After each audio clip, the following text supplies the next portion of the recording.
Hey everyone, how are you? Welcome to Backspace.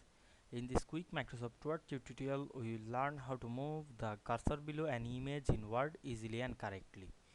This is perfect for fixing layout problems when text gets stuck beside a picture instead of moving underneath it.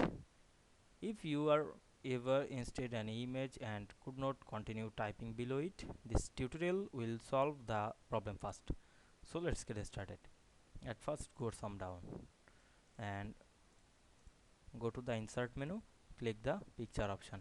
Now insert a picture, then select the image, go to the format menu, click wrap text option, choose in front of text, then resize the image and make the image on the middle, then go back again and insert another image,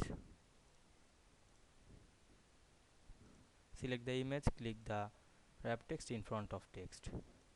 Now we can see the another image is missing. Now why I select the image, select the image, go to the format menu, click the selection pane, and we can see here the picture 9, and here we cursor below on the page. You can move and resize the image to apply this way. Now I make it very easily. I hope you understand this process. If this video helped you, don't forget to like, comment and subscribe my channel to get more than important video very soon. Thanks for watching.